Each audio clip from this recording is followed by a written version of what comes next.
किसान भाइयों नमस्कार। मैं कृष्ण कुमार सिंह आज आपके सामने फिर एक नई वीडियो के साथ प्रस्तुत हुआ हूं, जिसका टॉपिक है प्रधानमंत्री किसान सम्मान निधि।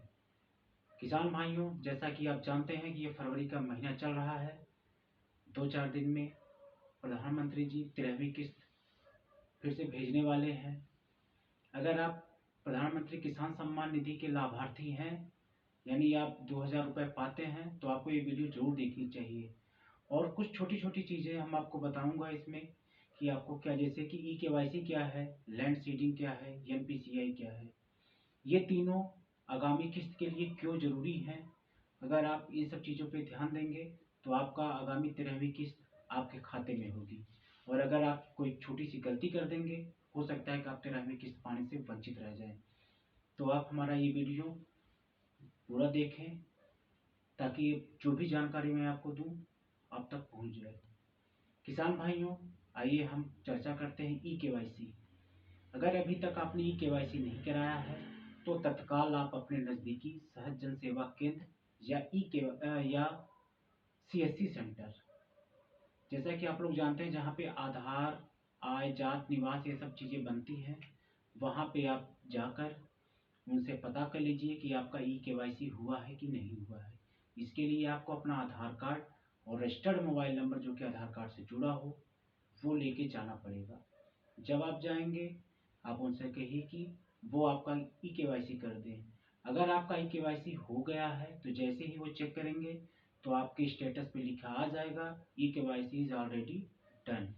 लेकिन अगर नहीं हुआ है तो उसके लिए आपको ये करना है कि आप अपना ई-केवाईसी उनसे करा लें। जब आप ई-केवाईसी करा लेंगे तब आपकी स्टेटस पे लिखा आएगा कि ई-केवाईसी डन सक्सेसफुली। तब आप समझ लीजिएगा कि आपका ई-केवाईसी हो गया है। दूसरी बात है कि एनपीसीआई।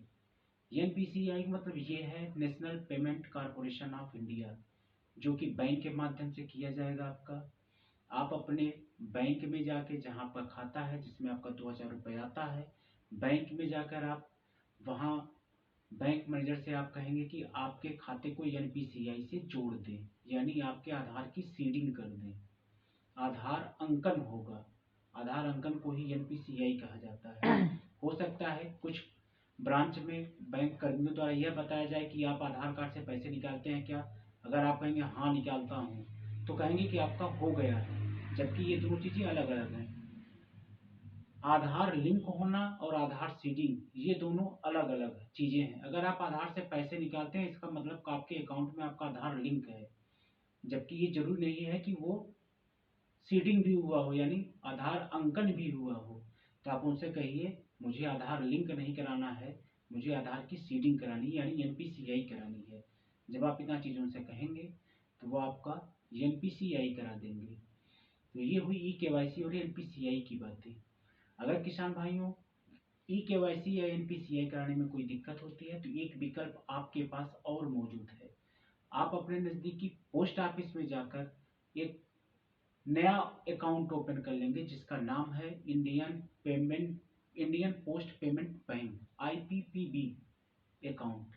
ये आपको 200 रुपये में खुल जाएगा। उसके लिए भी आपको आधार कार्ड, पैन कार्ड की ज़रूरत पड़ेगी। आप लेके जाएंगे, उससे आपका अकाउंट खुल जाएगा। जो 200 रुपये है वो आपके अकाउंट में रहेगा।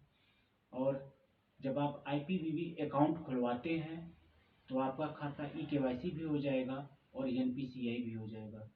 और जो आपका अगला किस्त आने वाला होगा वो आपके इसी नए वाले खाते, पोस्ट ऑफिस वाले खाते में आना शुरू हो जाएगा। और उसे आप आसानी से निकाल भी सकते हैं, एक दूसरे जगह भेज सकते हैं। और दूसरे इस अकाउंट का एक फ़ायदा ये भी है, आप पूरे देश में कहीं से भी पैसा निकाल सकते हैं, मंगा सकते हैं। इसके लिए आपको 1 साल तक कोई चार्ज देना नहीं पड़ेगा। शायद आप किसी बैंक में अगर ये काम करेंगे तो आपको उसके लिए कुछ चार्ज देना पड़ता है। आइए, जब दो चीज़ें आपने समझ गए कि आपने ई-केवाईसी करा लिया और अपने अकाउंट को एनपीसीआई से जोड़ दिया, उसके बाद सबसे महत्वपूर्ण बात आती है कि लैंड सीडिंग। आपका जो भू अंकन है, यानी खेत की खतौनी जो है वो आपके उसमें जुड़ा है कि नहीं जुड़ा है। अगर नहीं जुड़ा है तो इसके लिए आप अपने नज़दीकी राजकीय बीज गोदाम भंडार, आप ध्यान से सुनिए, आप अपने नज़दीकी राजकीय बीज गोदाम भंडार पे जाकर ये पता कर लें कि आपका भू अंकन हुआ है कि नहीं। अगर आपका भू अंकन हुआ है तब तो सही है, लेकिन अगर नहीं हुआ है तो आपके लिए 3 महत्वपूर्ण दस्तावेज लेके जाने होंगे। बैंक पासबुक, आधार कार्ड और खतौनी। ये 3 दस्तावेज के माध्यम से वहाँ के कर्मी आपका लैंड सीडिंग कर देंगे, भू अंकन कर देंगे। और अगर आप वहाँ के अलावा राजकीय बीज गोदाम के अलावा आप जनपद के उप कृषि निदेशक कार्यालय में जाकर भी आप लैंड सीडिंग करवा सकते हैं। अगर आप इन तीनों चीज़ों पे ध्यान देंगे, यानी आपका ई-केवाईसी जुड़ा है, यानी आपका अकाउंट एनपीसीआई से ऐड हुआ है, आपका लैंड सीडिंग हुआ है, अगर तीनों आपका कंफर्म हुआ है तो आपको आगामी 13वीं किस्त आपके खाते में चली जाएगी। लेकिन अगर नहीं हुआ है तो आप जल्द से जल्द इसको करा लें, क्योंकि हो सकता है आगामी 3 से 4 दिनों के अंदर ये 13वीं किस्त आ जाए।